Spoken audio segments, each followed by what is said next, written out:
여러분 안녕하십니까. 9월 24일 밤이 깊었습니다. 전은식입니다. 대한민국을 5년 동안 통치할 대통령을 뽑는 대통령 선거. 이 선거는 5년의 국운이 걸린 일입니다. 지금 그 통치자가 될 인물로 가장 근접한 분은 여당 쪽에서 이재명, 이낙연, 그리고 야당 쪽에서는 윤석열, 홍준표입니다. 그런데 이분들에 대한 호불호는 역대 어느 대선 때보다 심합니다. 그럴 수밖에 없는 것이 여당 쪽은 지난 4년 반 동안 반대편을 적폐청산이라는 명분으로 거의 박멸 수준으로 괴멸시켰습니다. 보수의 대괴멸. 전직 대통령 두 분은 아직 감옥에 있습니다. 결국 좌파와 우파, 지역적으로 동서간의 간극이 과거 대선 때보다 훨씬 더 커졌습니다. 이러니 국민은 이번 선거에서 이념보다 정책보다 각 개인이 가진 정치관으로 후보를 선택하고 있습니다. 그래서 확실한 것은 이번 대선은 과거 어느 선거보다도 감성이 지배하는 선거가 될 것이라는 점입니다. 이 판에 대선 5개월 전 대장동 개발 특혜 의혹이 게이트화하면서 대선 전국에 태풍을 몰고 왔습니다. 야당은 23일 특검 법안을 내면서 특검 수사와 국정조사 수용을 압박하고 나섰습니다. 사실 대장동 의혹은 검찰이 수사를 하겠지만 대검과 서울중앙지검을 권력 쪽에서 장악하고 있는 현실상 검찰의 수사 결과에 승복할 국민은 많지 않습니다. 그러니 실체적 진실을 파헤치기 위해서는 특검을 하는 것은 불가피합니다. 그렇지만 여당이 특검에 동의할 가능성은 지금으로서는 제로입니다. 이 대선 전국에 특검을 하는 것은 집권 여당으로서는 상상하기도 싫은 파국적 상황을 몰고 올 수 있기 때문입니다. 겉으로는 대장동 특혜 의혹을 오발탄이니 자살골이니 하면서 국민의힘 게이트라고 역공을 취하지만 특검이 작동하면 칼끝이 어느 쪽으로 향하리라는 것은 자신들도 잘 알기 때문에 민주당이 특검을 수용하는 일은 없을 것입니다. 그러나 한편 대장동 특혜 의혹에서 계속 수세에 몰린다는 것 역시 끔찍한 일입니다. 집권 여당에게는 말입니다.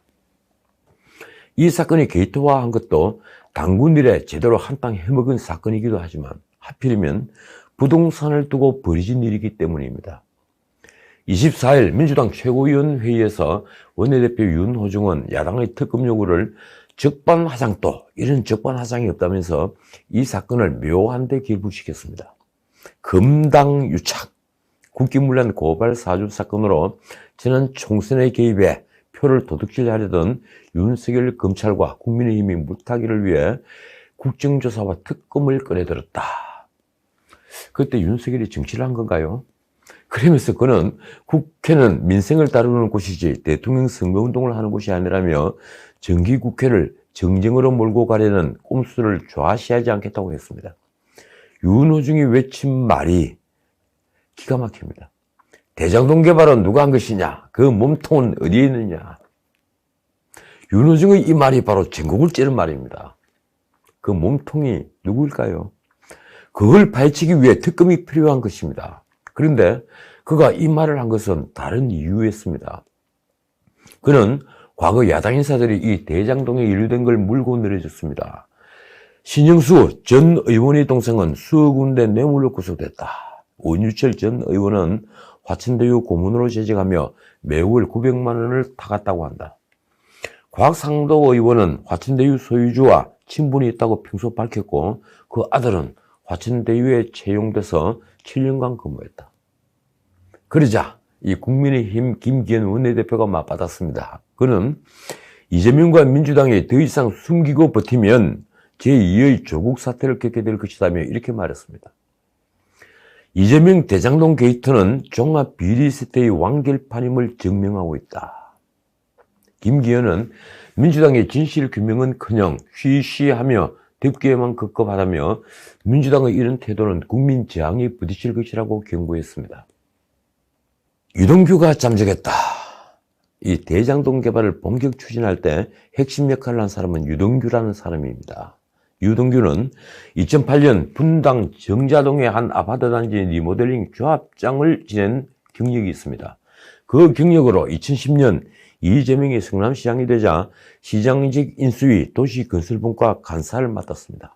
그 무렵부터 그는 측근이 됐습니다. 그 뒤에 성남시설관리공단 기획본부장, 성남도시개발공사 기획본부장을 지내며 사장 직무대행까지 맡았습니다. 그리고 이재명이 경기지사에 당선이 되자 경기관광공사 사장을 지냈습니다. 그는 대장동 게이트가 시작된 2015년 당시 성남도시개발공사 기획본부장으로 있으면서 프로젝트를 주도했습니다. 대장동 사업 시행사를 결정할 때는 그가 사장 직무대리를 할 때입니다. 그는 이달 중순 대장동 특혜 의혹 사건이 터지자 휴대폰 번호를 없애고 외부와 접촉을 끊었습니다. 유동규는 대장동 개발사업 시행을 맡은 특수목적법인 SPC 성남의 뜰 주주 구성과 수익금 배당 방식을 설계했다는 의혹을 받고 있습니다. 의혹을 받는 게 아니라 설계를 한 당사자가 맞습니다. 그가 대장동 게이트의 몸통은 아니겠지만 일종의 설계자인 것은 사실인 것입니다.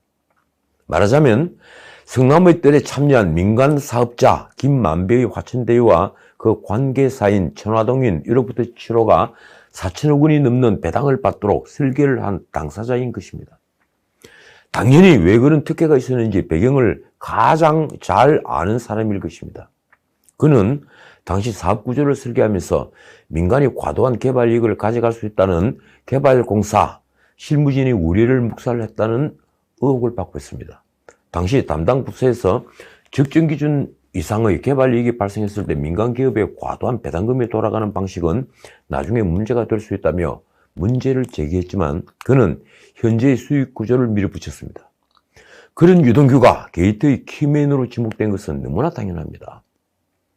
그만치 성남도시개발공사가 설계한 사업 구조는 특이했고 특수목적법인 성남의 뜰 구조도 그 이름만큼이나 특이했습니다.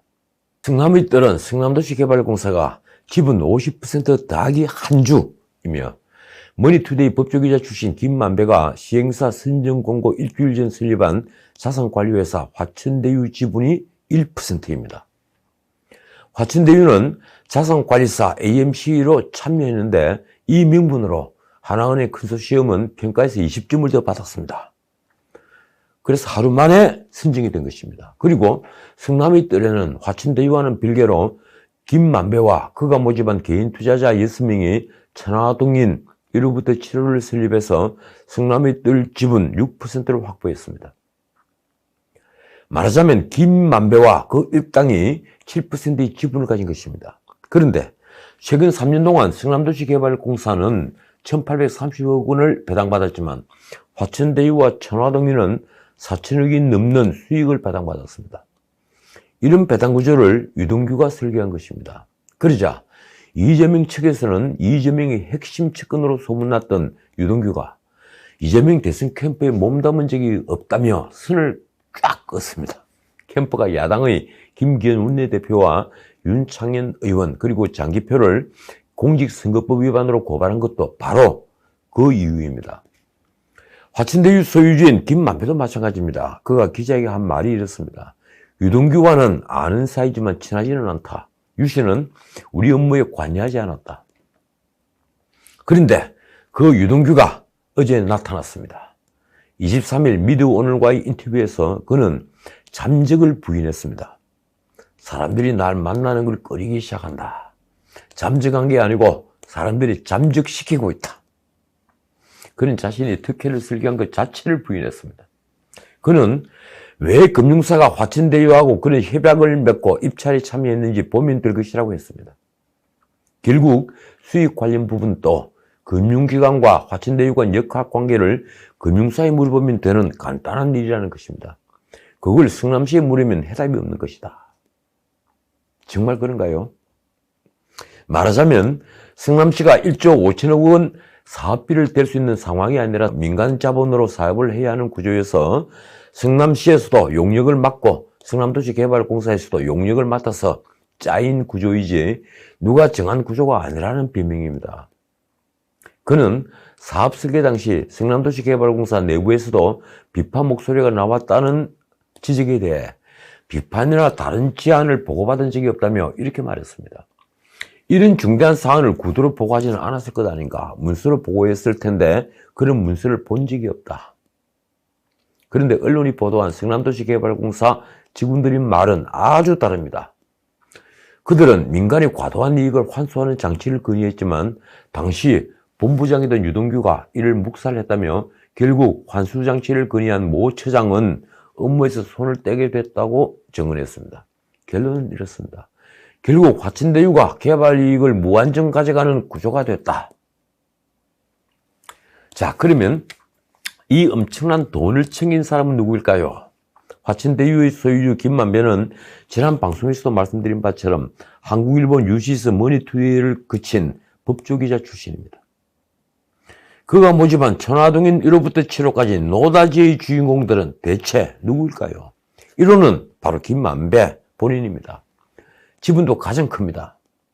2, 3호는 김만배의 가족들 소유입니다.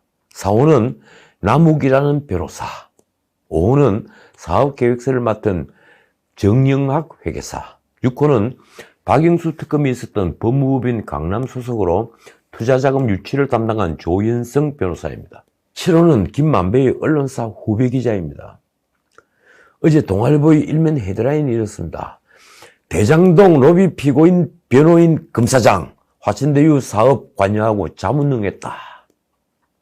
일종의 법조 게이트라고 해야 됩니까? 전관 게이트라고 해야 합니까? 우선 출발은 천화동인 4호의 소유주인 남욱이라는 사람입니다. 그는 2015년 부동산 개발업자로부터 공영개발인 대장동 사업을 민영개발로 바꿔달라는 청탁과 함께 8억 3천만 원을 받은 혐의로 수원지검 특수부에 구속 기소됐습니다.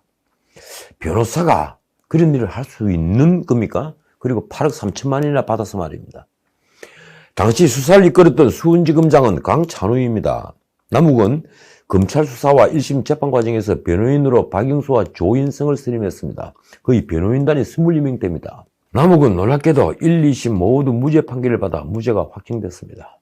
당시 강찬우가 검사장을 했던 수원지검은 상고하지 않았습니다.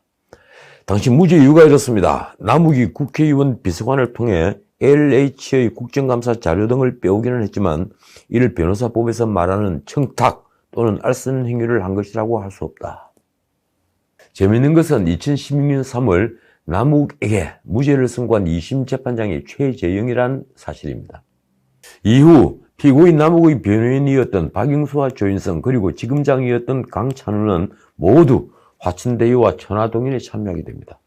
화천대유 소유주인 김만배와의 인연으로 강찬우는 화천대유의 자문 변호사로 그리고 박영수는 화천대유의 고문으로 활동했습니다. 남욱과 조인성은 천화동인의 4호와 6호를 소유하고 있습니다. 영화에나 나올 법한 놀라운 반전입니다. 남욱을 구속 기소한 수원지검의 검사장을 지낸 강찬우의 변명이 이렇습니다. 2015년 당시는 남욱이 공영개발을 막으려 정관계에 불법 로비를 한 혐의로 그를 구속한 것이고 내가 속한 법무법인이 법률자문을 한 화천대유는 공영개발에 참여한 별도의 회사로 남욱과는 무관하다.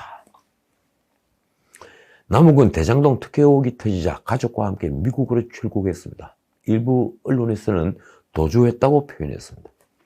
그런데 이 사건과 별도로 김수남 전 검찰총장 역시 2019년 9월부터 작년 6월까지 매월 수백만 원을 받고 화천대유의 고문을 한 게 드러났습니다. 그는 강찬호에 앞서 수원지검장을 지낸 인물입니다. 어쨌든 화천대유는 권순일 대법관에다가 김수남 검찰총장, 박영수 특검 등 화려한 고문, 자문단을 갖췄던 셈입니다. 과연 그들이 이 대장동 개발 특혜에 어떤 역할을 했을까요? 어제 말씀드린 이 거대한 커넥션에서 그들이 한 역할 말입니다. 이 사건은 우리 사회 지도층의 도덕성을 적나라하게 보여주는 한편의 드라마입니다. 그 드라마가 영화 아수라처럼 비극으로 끝나지 않기를 바랄 뿐입니다. 자, 다른 문제 짚겠습니다. 하와이에서 귀국하는 비행기에서 문 대통령이 기내 기자 간담회를 가졌습니다. 그 간담회에서 자신이 제안한 4년째 제안한 종전선언을 야당이 비판한 데 대해 이렇게 말했습니다. 종전선언에 대해 참 이해가 없구나라는 생각이 들었다. 그는 2007년 14억 남북 공동선언에서 3자 또는 4자에 의한 종전선언을 추진한다고 이미 합의가 됐던 것이라고 말하며 그때도 종전선언은 남북미가 추진하되 중국이 원하면 함께 할 수 있다는 그런 뜻이었다고 했습니다. 그 14합의를 우리 국회가 추진했던가요? 또 그때부터 이미 3자 또는 4자에 의한 종전선언에 대해 미국도 중국도 동의가 있어 왔던 것이라고 말했습니다. 정말 그런가요? 다만 그 뒤에 이런 말을 덧붙였습니다. 이후에 비핵화라는 상황이 되어져 종전선언을 비핵화 협상과 어떻게 연결시킬 것인지에 대한 문제만 한미 양국 간 협의해온 것이다. 이제 다시 대화가 필요한 시점이 되었기 때문에 제안한 것이다. 놀라운 말은 그 뒤에 나왔습니다.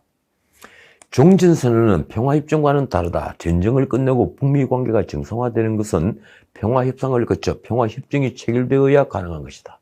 그러면서 지금으로서는 평화협정도 비핵화가 어느 정도 들어가야 이룰 수 있다고 말했습니다.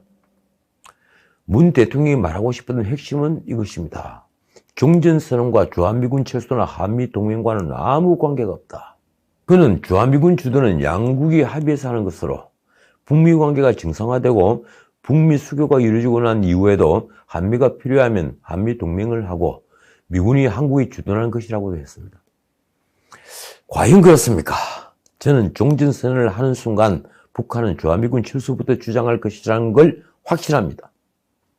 아마 그보다도 대한민국에 기생하는 주사파들이 주한미군 물러가라고 매일같이 광화문에서 시위를 벌일 것입니다. 문 대통령은 관련국들이 종전선언에 소극적이지 않다면서 지금은 북한에게 상당히 고도화되고 진전돼 평화협상과는 별개로 북한 비핵화가 이루어져야 한다고도 했습니다. 그러나 그의 결론은 결국 이렇습니다. 종전선언이 필요하다는 데 대해서는 다들 공감대가 있고 남북, 북미 대화가 시작되면 어차피 될 문제다. 저는 공감하지 않습니다. 어쨌든 북한 김여정도 나섰습니다. 24일 문 대통령이 유엔 총회 연설에서 제안한 종전선언에 대해 반응을 한 것입니다. 반세기 넘게 적대적이었던 나라들이 전쟁이 불치로 될 수 있는 그 모든 것을 그대로 두고 종전을 선언한다는 것은 말이 되지 않는다. 그러면서 김여정이 한 말은 문재인 정부가 기대하던 말입니다. 나쁘지 않다. 때가 적절한지 그리고 모든 조건이 이런 논의를 해보는데 만족되는지를 먼저 살펴봐야 할 것이다. 김여정은 뒤에 이렇게 덧붙였습니다. 애써 웃음이나 지으며 종전선언문이나 낭독하고 사진이나 찍는 그런 것이 누구에게는 긴절할지 몰라도 진정한 의미가 없고 설사 종전을 선언한다 해도 변하는 것은 아무것도 없을 것이다. 그 누구가 바로 문 대통령을 칭하는 것입니다. 어째 남북이 손발이 척척 맞는 것 같습니다. 이러니 문 대통령은 아직도 베이징 서프라이즈에 미련을 버리지 못하는 것입니다. 아마도 그는 대선 직전 베이징 올림픽에서 베이징 서프라이즈를 희망하겠지만 제 생각은 이렇습니다. 베이징 서프라이즈는 대한민국을 침몰시키는 일이 될 것이다. 지금까지 전해책이었습니다.